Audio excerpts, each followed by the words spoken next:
Bueno, pues ya estamos aquí un día más con nuestro consejero digital. ¿Cómo vamos, Pedro Burruezo? Pues bien, ahí estamos en la batalla, informando sobre todo aquello que no aparece mucho en los medios de comunicación, ¿no? Y que es muy importante para tener otras perspectivas y para conocer, bueno, pues esos otros caminos que nos tienen que llevar a un mundo mejor, que significa un mundo más ecológico. ¿Por dónde Y empezamos, bueno, Pedro? sobre todo, yo creo que se trata de tener una visión crítica sobre cosas que pasan, Importante. ¿no? Por lo menos información de todos lados, ¿no? Para que una persona pueda decidir, ¿no? Sobre qué come o lo que sea, ¿no? Información crítica que nos aborda otras perspectivas y otras alternativas que no se ven. Y el primer tema, además, hoy sí que es bastante crítico, Pedro, porque es un tema que da para mucho. Cuéntanos. Bueno, es muy polémico, sí, es muy polémico. A mí me encantan los temas polémicos. Me encanta también tener visiones que, más allá de la ideología de la persona entrevistada, se aporten conocimiento científico al respecto. Y entonces, pues creo que nuestro medio, el Mensajero Digital, es un medio que se caracteriza bastante por, pues por poner en tela de juicio muchas de las cosas que se dan bueno, pues por verdades absolutas, ¿no? En este caso el tema es muy, muy complejo Ujú. porque se trata del cambio de sexo, ¿no? Ahora mismo, pues digamos que hay una cierta visión social sobre que, bueno, pues esto es algo que yo no entro si esto es algo que es positivo o no desde un punto de vista, digamos, social, o sexual, o yo qué sé, Sí, o político, que también o es una... político, sobre todo político, ¿vale? Porque, entonces, he procurado que en la entrevista no se hablara de política, pero hemos entrevistado al doctor Martín Santos, perdón, Santos Martín, que él pues tiene muchísima información al respecto y bueno, los datos que aporta son contundentes, ¿no? Yo creo que la entrevista, que os recomiendo que la leáis, porque es interesante, es muy interesante, Ujú. se podría resumir en que, según la experiencia y el conocimiento de este doctor, pues las personas que se someten a cambio de sexo, tanto si es un cambio de sexo de hombre, es decir, feminizante, o si es un caso de una mujer masculinizante, ¿no? Pues estas personas están, digamos, voluntariamente sometiéndose a un gran riesgo de padecer un sinnúmero de enfermedades de diversa índole, algunas más llevaderas y otras muy, muy graves, como el cáncer y todo tipo de problemas, ¿no? También la obesidad. ¿Por qué? Porque estas personas, además de la cirugía, que de eso no hablamos con el doctor, porque él es especialista en el tema de la hormonación, ¿no? Ajá. Entonces, en este caso, estas personas tienen que estar sometidas a la ingesta de una cantidad ingente de hormonas, pues para que se produzca ese proceso que no es natural. Esto sí que hay que hablarlo claro. Nadie pasa de forma natural de ser hombre a ser mujer. No existe. Yo no conozco en la naturaleza. No conozco ni en especie humana ni en especies, digamos, animales. Entonces, para que ese cambio se produzca, se tiene que producir una hormonación que además va a ser de por vida. Porque, claro, cuando dejas de tomar esta hormona, el proceso se inhibe, ¿no? Entonces, claro, ¿cuáles son las consecuencias sanitarias de este tipo de hormonación? Pues son muy graves y de diversa índole. Y ahí cada uno, pues que opine lo que quiera y que saque sus propias conclusiones, ¿no? De hecho, ha habido estudios también de colectivo trans que hablan de estas cuestiones también. O sea, sí que es verdad que Sí, las ju- consecuencias médicas. justamente.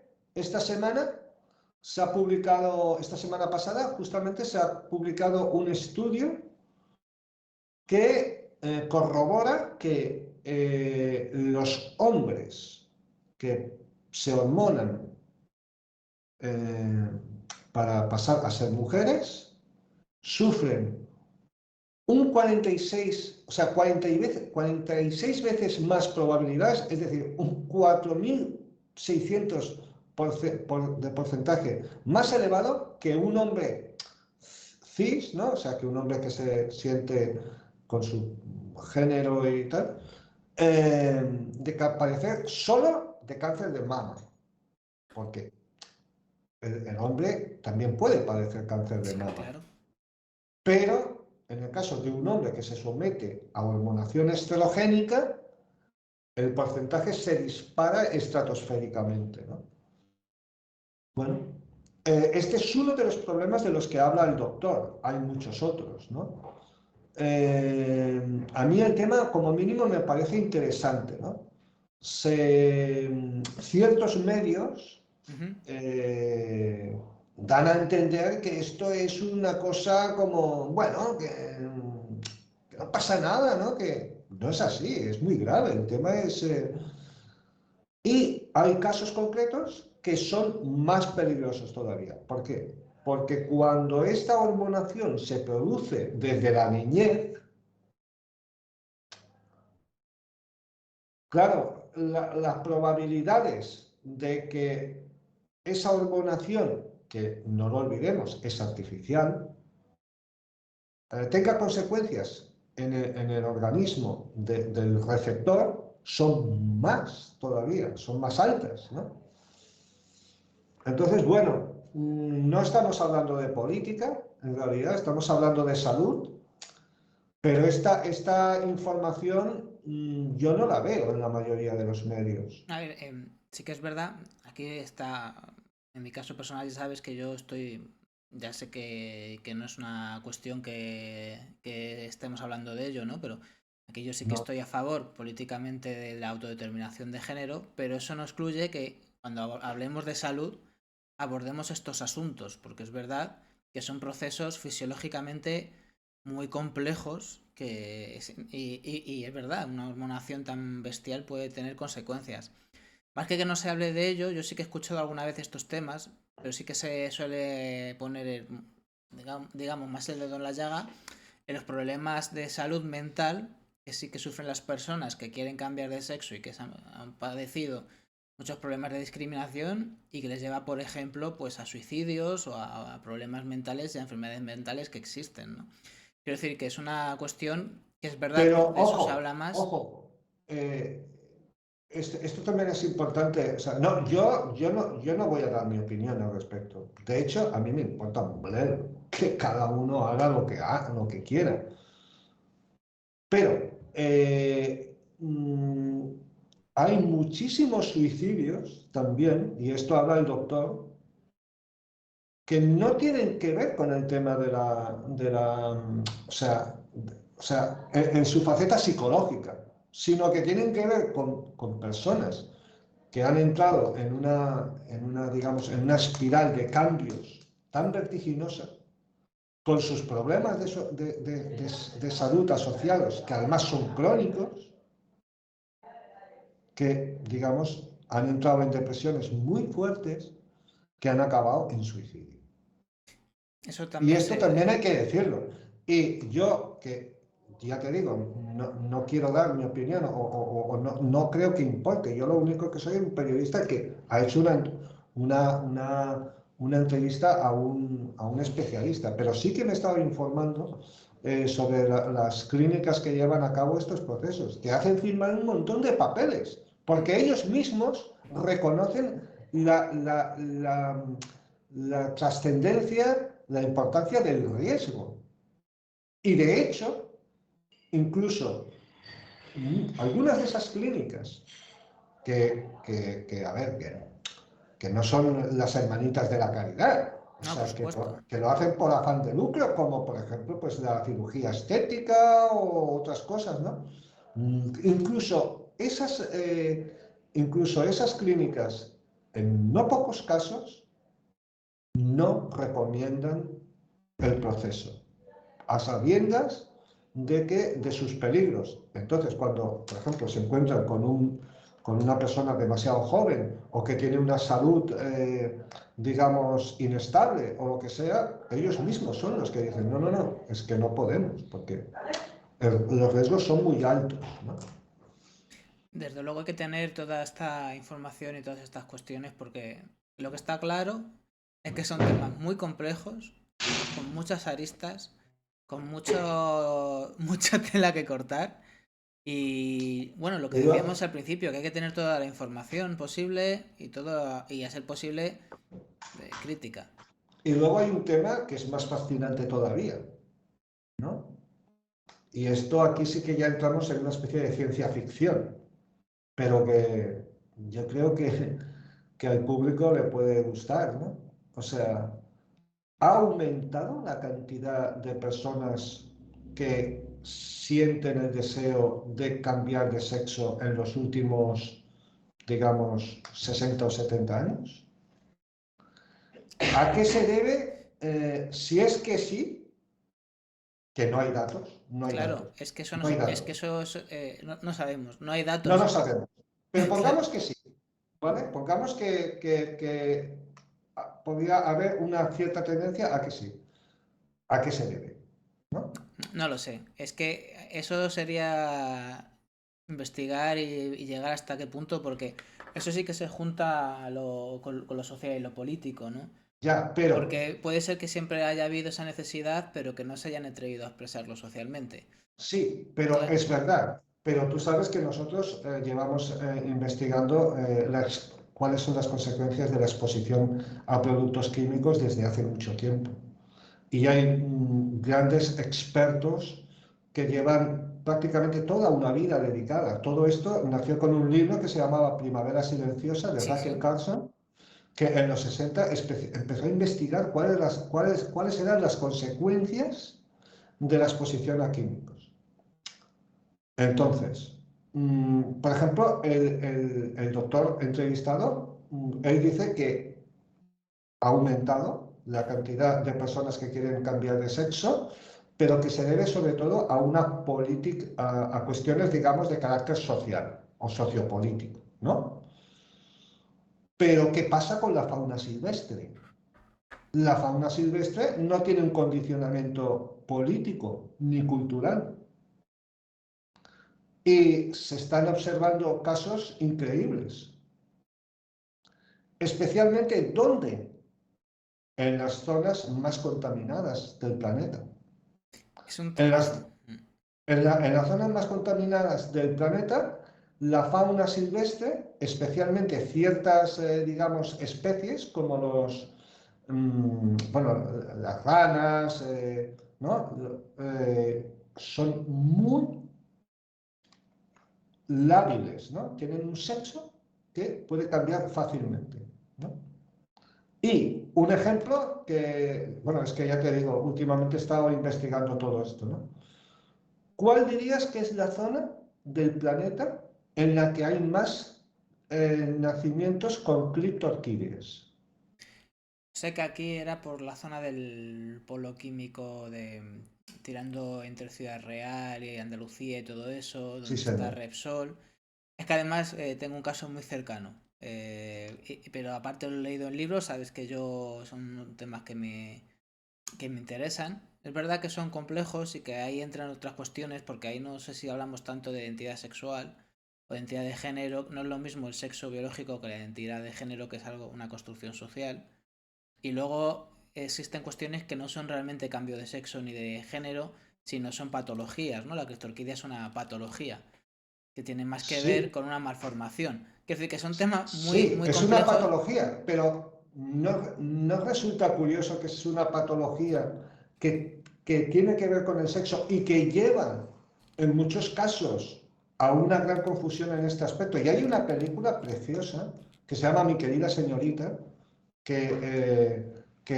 ¿cómo se llama? José Luis López Vázquez hizo un papel brutal, ¿no?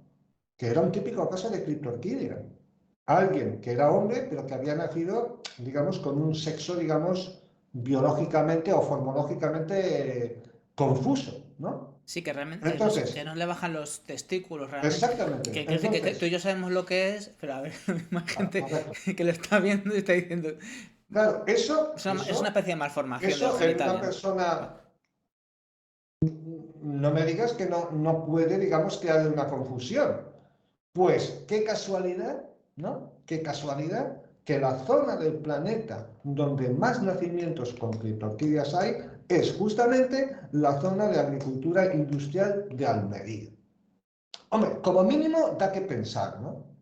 Da que pensar y es verdad que hay extrapolaciones que para mí personalmente son saltos mortales, pero desde luego da que pensar y que analizar y esto daría, Pedro, que hablar, te diría incluso que para hacer un programa con expertos y verlo Sí, más allá de las posiciones políticas de cada cual, con no, expertos es en la que materia, con yo no expertos quiero hablar científicos. de política. Claro, con Yo expertos solo sé. científicos que nos supieran decir estas cosas, porque hay mucho tema ahí que es complicado de brozar. O Es sea, que muy yo no me... complicado. Y yo, a mí me sabría mal que alguien pensara, hostia, este tío es un facha. No, yo no soy un facha.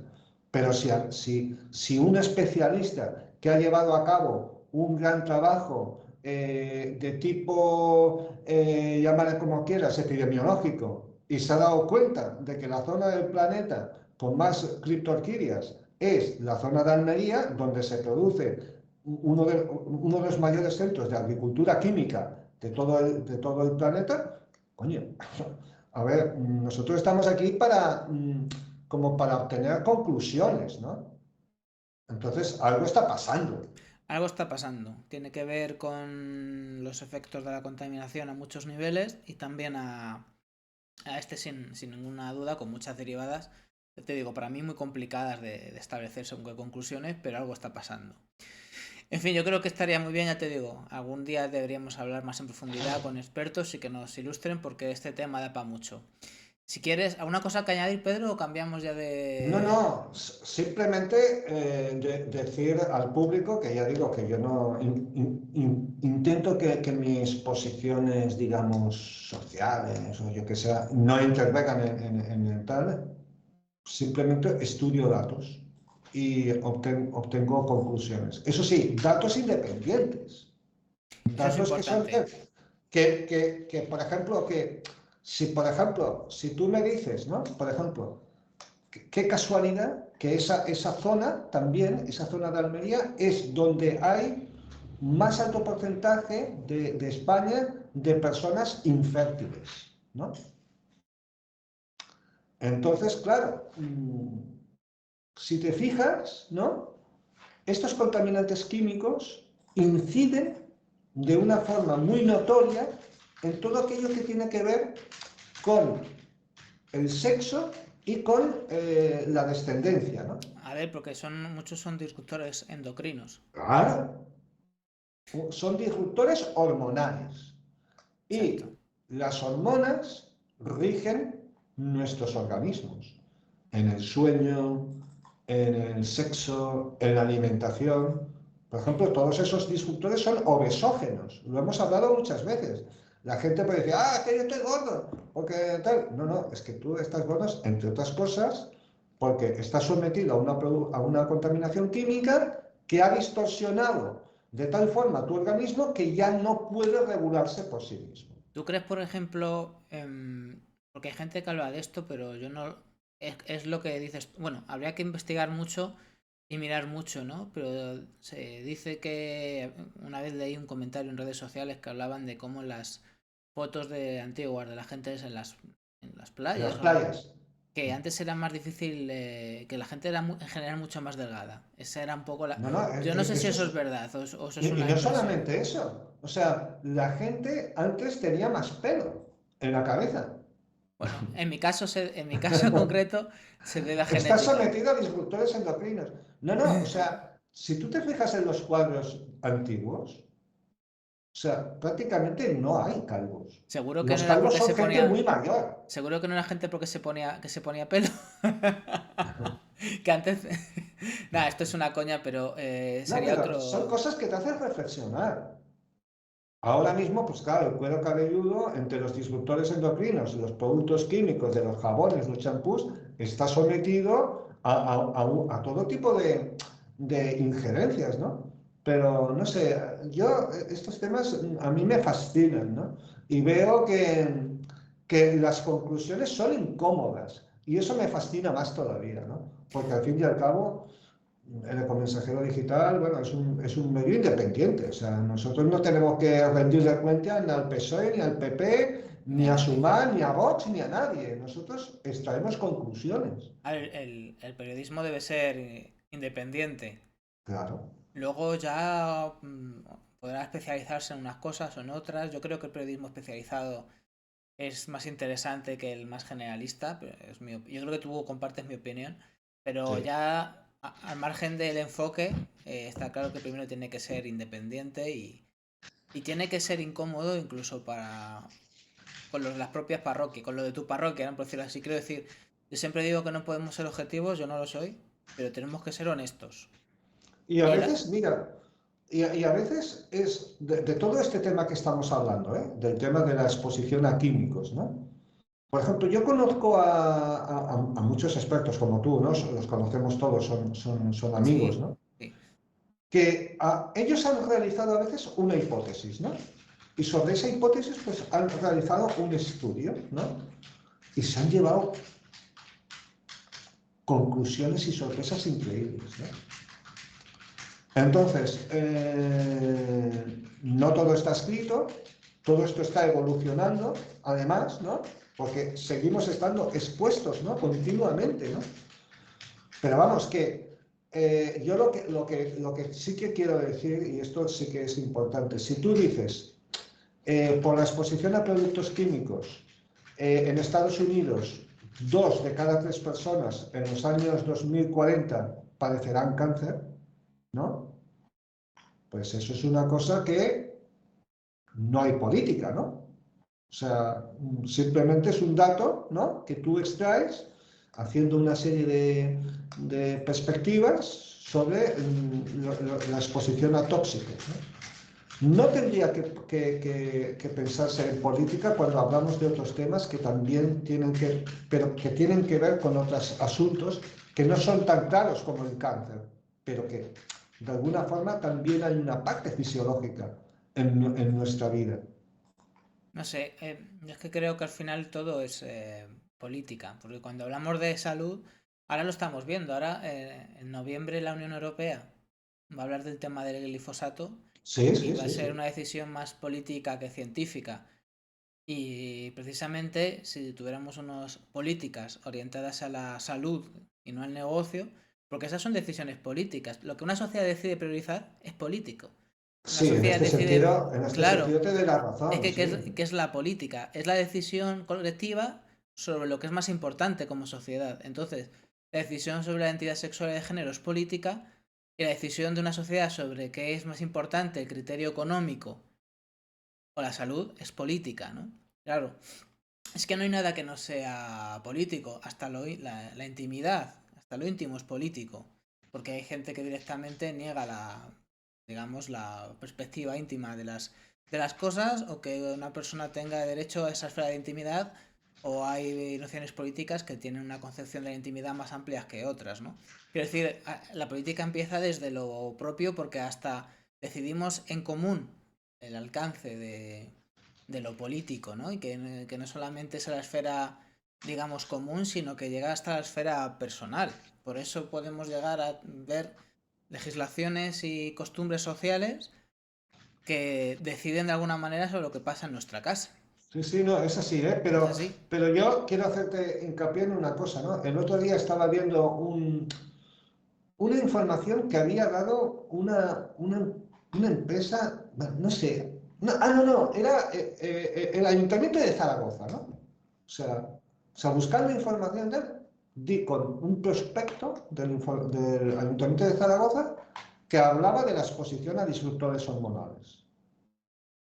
Y el Ayuntamiento de Zaragoza, que a mí me parece que es una entidad, digamos, O sea, Bueno, neutra en sí misma, ¿no? O sea, no, bueno, debería.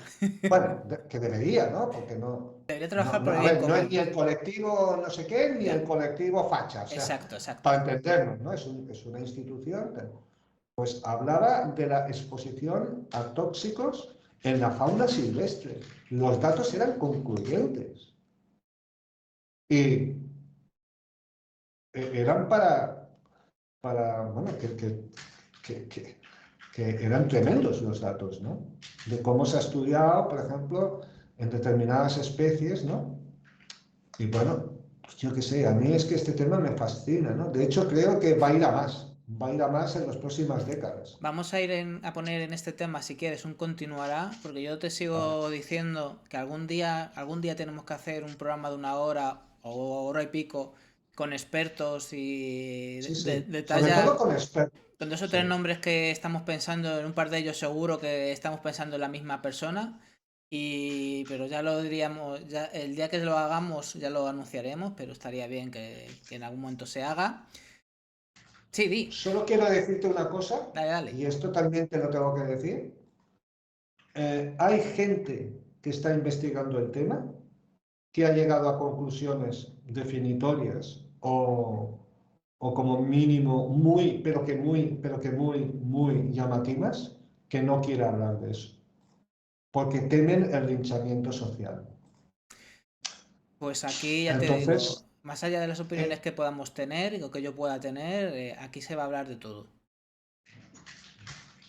Perdón, no sé si te he cortado, si quieres añadir algo más. no, que llama la atención, ¿no? Que ahora mismo, pues, hay muchos tipos de censura, ¿no? Hay la censura política, ¿verdad? Y luego hay la censura de lo políticamente correcto, ¿no? Y entonces, bueno, como decimos aquí en Cataluña, Déu-n'hi-do, ¿no? Que significa algo así como, joder, Bueno, pues ¿no? O sea, si luego en vez de un programa hay que hacer dos o tres para abordar otras cuestiones, se hacen. No pasa nada, ¿eh? Si hay que hablar de todo, se habla. Vamos a seguir, siguiente tema, Pedro. Además, de alguna manera, lo que vamos a hablar ahora es la otra parte de esto, ¿no? Porque si hablamos de los problemas de estos tóxicos, de estos irruptores, pues bueno, vamos a ver otras iniciativas para comer de otra manera, por ejemplo, para llenar nuestras ciudades de huertos de sí. alimentos saludables. En la ciudad de El Prat de Llobregat, Ajá. muy cerca de Barcelona, donde está el aeropuerto, pues se ha llevado a cabo un estudio sobre cuáles serían las consecuencias de convertir una parte del espacio público y también del espacio privado en huertas, ¿no? También en las azoteas, en los balcones y tal. Entonces, bueno, los resultados, que también son independientes, ¿no? Que no es que es un estudio de la izquierda, para entendernos, o sea, son investigadores que, bueno, en principio, no sé si tienen política o no, pero los estudios son claros. Entonces, pues, las virtudes son infinitas, ¿no? Van desde, digamos, un progreso muy alto en la salud ciudadana, ¿no? Qué bueno. Eh, mm, la reducción de la huella de carbono en lo que es el comercio local, ¿no? Claro, O lógico, sea, lógico. A la ver. alimentación de la ciudadanía. Luego también, incluso a nivel psicológico también, ¿no? Porque no es lo mismo estar rodeado de huertas que estar rodeado de cemento. Y también, por ejemplo, para los veranos, por ejemplo, en la disminución de la temperatura local. Y, por ejemplo, también, pues, la retención de agua, ¿no? Claro. Bueno, sí, en fin, o sea, Me sobran los motivos, como decía, no sé sí. si era Sabina. Mira, para uno de los medios que colaboro, se va a publicar va a haber un artículo sobre proyectos de renaturalización en las ciudades, que entre las dos últimas convocatorias, 2021 y 2022, o sea, se acaba de fallar la del año pasado y van 195 millones para renaturalizar ciudades, ¿no? Te digo que son, Sí, sumando dos convocatorias de la Fundación Biodiversidad con fondos de la Next Generation EU, que son fondos sí. europeos. Y bueno, pues como me ha tocado investigar esto, pues he alucinado en colores con la cantidad de proyectos chulos de renaturalización de las ciudades, que entre otras cosas, pues destinan mucho presupuesto y muchas iniciativas hay para todo lo que es no solamente crear parques y jardines, sino conectar estos espacios y también que hayan huertos urbanos o estas iniciativas y sus beneficios de todo tipo son increíbles. O sea, quiero Sí, decir sí, que sí, estamos sí. en un momento tremendo de esto, en el sentido de que está habiendo un esfuerzo. Ya te digo que esto es Fundación Biodiversidad, que es del Ministerio de Transición Ecológica, Transición. exactamente, con fondos europeos, y estamos en un muy buen momento porque se están haciendo muchas cosas y porque además se está convirtiendo en una política de las ciudades, porque además es que ya te digo, es que las consecuencias positivas en este caso son brutales. O sea, es que de todo tipo, de salud física, de salud mental, para sumideros de carbono, para evitar el calor. O sea, quiero decir que es una muy buena práctica y hay que hablar de ello porque hay que ir hacia ciudades más vivibles. De hecho, el futuro, si hay un futuro, tiene que ser así. No, que si no, las ciudades o se van a convertir en un agujero negro de contaminación y caos, o Que ya empezamos. lo son en alguna medida, en algunas ciudades del planeta especialmente, que son tremendas, vamos, No, son invivibles. si quieres, desde mi ciudad, de Madrid, es ponerte en un lugar alto para ver la boina y cuando vas llegando de determinadas carreteras y vas entrando en la ciudad, lo que ves en el horizonte directamente da miedo. Sí, sí, sí, sí. Y claro, y está muy Pero bien, no, perdón. no, sigue, sigue. Sí, no, no, sigue, sigue. No, quería decir que está muy bien las iniciativas, los estudios y las iniciativas que se hacen. Y este estudio pues demuestra pues eso, las muchas virtudes que tienen las ciudades llenas de huertos, ¿no? Porque la gente tiene que entender que no solamente estamos en que hay que controlar el tráfico rodado, que hay que limitar el tráfico rodado de coches, que los científicos están diciendo que habría hasta que limitarlo, no, o incluso impedirlo en muchas zonas de las ciudades por la contaminación. Pero que no se trata solo de eso, que se trata de muchas iniciativas y que estamos hablando que muchas de estas iniciativas van a beneficiar nuestra salud, nuestra calidad de vida, como dice este estudio, que tiene un montón de beneficios y que al final lo que estamos hablando cuando hablamos de medio ambiente es de salud. No solamente También, de sí, sí, sí, proteger sí. el oso o de comer ecológico, estamos hablando de salud. O sea, que tener huertos va a ser muy bueno para tu alimentación y para tu salud. Sí, así es. Claro, en tu caso estás convencido que tienes tu propio huerto. Sí, pero bueno, que no, no es una parcela mía, ¿eh? Yo negocié con un señor que me la cedió a cambio de una parte de la producción y quiero decir que más allá de las posibilidades económicas de cada uno, hay lugares para el entendimiento, ¿no? Pero claro, hay que ir, ofrecerlo, no sé qué, claro. Eso está muy bien también porque es otra cultura de hacer las cosas.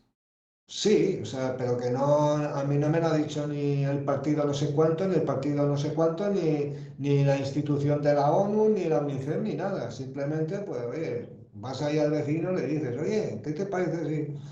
O sea, recuperar un poco, ¿no? Pues Lo de toda la vida. el trueque, ¿no? El trueque de toda la vida, ¿no?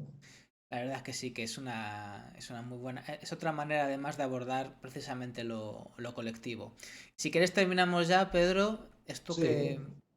con un artículo de Sí, opinión, que en este caso es mío, sobre el tema de la descolonización de la dieta, ¿no? Porque ahora mismo, pues, nosotros teníamos un tipo de dieta aquí magnífica, la dieta mediterránea, ¿no? Que era excepcional, que era súper sana, súper sostenible, eh, y estamos colonizados, o sea, estamos colonizados. Y sobre todo los niños están más colonizados todavía, ¿no? Yo tengo, entre mi mujer y yo tenemos 9 nietos, ¿no? Y no sale de la pizza y de 2 o 3 cosas más, ¿no? Esto es nefasto, ¿no? Entonces, además, no se puede aspirar a una sociedad neutra en carbono si no descolonizamos la dieta, porque si no siempre vamos a estar importando productos, ¿no?, de otros lados. Y nosotros tenemos nuestras culturas mediterráneas que son súper sostenibles y súper gastronómicas. ¿Y por qué tenemos que estar comiendo basura que viene de otros lados? Y que, entonces, bueno, hay que borrón y cuenta nueva de ciertas cosas, ¿eh? Y Y una empoderarse, de... ¿Eh? que es una manera de Claro, tomar poder claro, sobre ti mismo. claro, claro. Porque claro, un día el señor que dirigía Coca-Cola dijo, algún día todos los ciudadanos del mundo consumirán Coca-Cola. Y acertó bastante. Pero para que todo el mundo consuma Coca-Cola, todo el mundo tiene que tener una misma cultura. Porque si tú eres un chino taoísta que vive en la provincia de no sé dónde y tal, ¿tú para qué quieres la Coca-Cola? Si además es nociva y cara, ¿no? Entonces, primero te han tenido que inculcar, inocular un tipo de cultura en concreto con sus músicas, sus películas, ¿no?, sus formas de vida, para que luego a ti te resulte lo más natural del mundo consumir un producto tan pérfido como la Coca-Cola, ¿no? Es que es algo como natural, como que no se discute, que es parte del... Es lo que hay, es el ambiente. Claro, porque ya estamos tan inoculados. A mí una de las cosas que yo cuando me inicié, ¿no?, en el movimiento ecologista, ¿no?, una de las cosas que realmente, bueno, me cautivó, ¿no?, la- el libro de Edward Goldsmith, El Tao de la Ecología, ¿no? Entonces, él hace una crítica furibunda, ¿no?, a la sociedad de masas, ¿no?, a la sociedad contemporánea, ¿no? Y entonces un día dio una conferencia, ¿no?, y expuso pues todas estas ideas y tal, ¿no? Y entonces había allí un ecologista, ¿no?, que estaba muy de acuerdo con todo aquello, ¿no? Pero al mismo tiempo dijo, hombre, señor Goldsmith, dijo, eh, dice, todo lo que usted dice tiene razón, ¿no? Pero claro, a mí también me gustan los Beatles y he visto películas de tal y me han gustado y no sé qué y tal, ¿no? Y la respuesta de Goldsmith no fue fácil, ¿no? Porque es que todo es muy difícil mantenerse puro, ¿no?, en un mundo como el actual, ¿no? Luego Pero yo, al mismo tiempo, todo eso que no está tan mal, ¿no? Pues como una canción de, ya qué sé, de Roxy Music, por por ejemplo, ejemplo, eso que no está tan mal en teoría, pero en el fondo te impide, en cierta manera, digamos, encontrar el camino de la salida, que sería un mundo completamente biorregional, o sea, en el que todo el mundo estuviera adscrito muy mucho a lo que son las tradiciones, ¿no? A las tradiciones, por ejemplo, en este caso agrarias, gastronómicas, sí. y eso permitiría la sostenibilidad verdadera. A ver, hay que compatibilizar que podemos disfrutar de las culturas y de los saberes de los demás, pero entendiendo que eso no puede, eso de la colonización, una cosa es que puedas disfrutar de la cultura occidental, que puedas disfrutar de los Beatles, que puedas un día comerte un couscous, por ejemplo, ¿no? Que también es otro referente del mundo árabe, o comerte un día un chucrut, o escuchar una canción de Mozart, pero que no hay una colonización, o sea, que no parezca que el estándar de cultura occidental es el anglosajón y ese es el universal. Pero en cierta forma tú lo has dicho, y, o sea, mientras tú estabas hablando, estabas dando en cierta forma la solución, porque yo no tengo ningún problema en comerme un couscous o en no sé qué o no sé cuántos, porque eso no representa un problema. Eso es hibridación, está fantástico. Eso es belleza. Pero de un plato de couscous con verduras locales, Claro. ¿no? Y couscous que a lo mejor, pues, bueno, se puede cultivar aquí también, ¿no? Que además es algo que no tiene una marca, no hay una empresa detrás, ¿no? Es una idea, es una receta. Sí. De ahí a consumir Colgate, Coca-Cola, Kellogg's McDonald's y todo eso, hay una gran diferencia. Yo diría que hay una cosa que es la inmigración cultural, que es fantástica, y otra cosa es el imperialismo cultural y económico, que es muy diferente. Totalmente, es que es así, totalmente. Y antes de terminar esta conversación, una tontería, Pedro, porque he pensado, pero que me ha venido a la cabeza porque es una conversación que tenía con un amigo mío, que siempre decía que si los de Triana hubieran nacido en Wisconsin, que serían leyenda, por ejemplo. Por ejemplo, Por claro, sí, ejemplo. sí, es así, es así.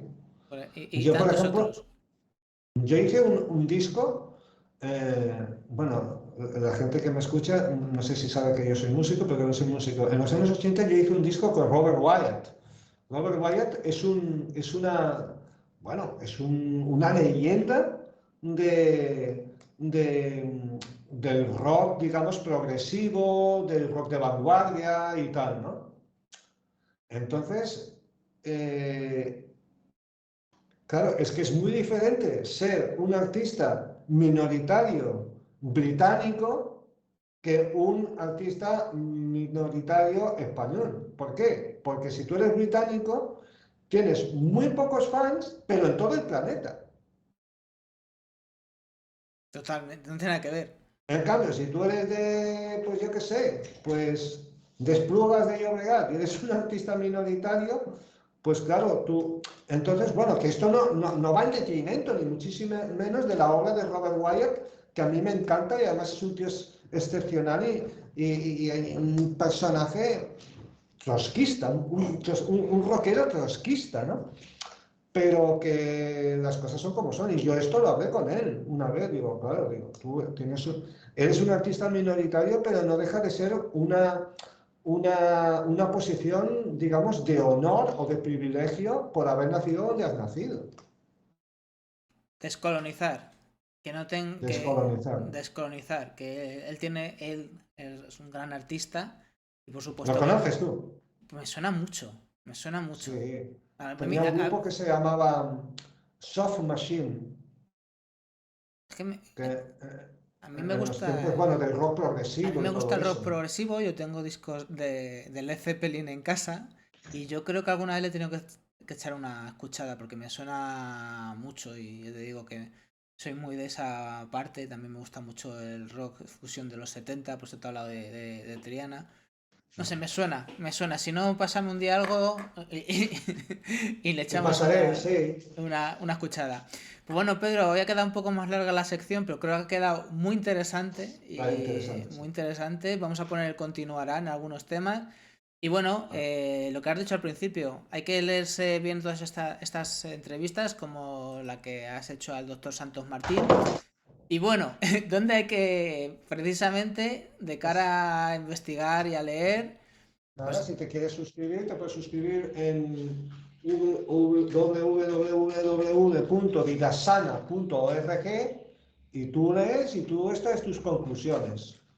así es, que eso es lo que tiene que hacer la gente libre y crítica. Pues muchas gracias, Pedro, estamos en contacto. Vale, tío, hasta la próxima. Hasta la Un próxima, abrazo. otro abrazo, chao.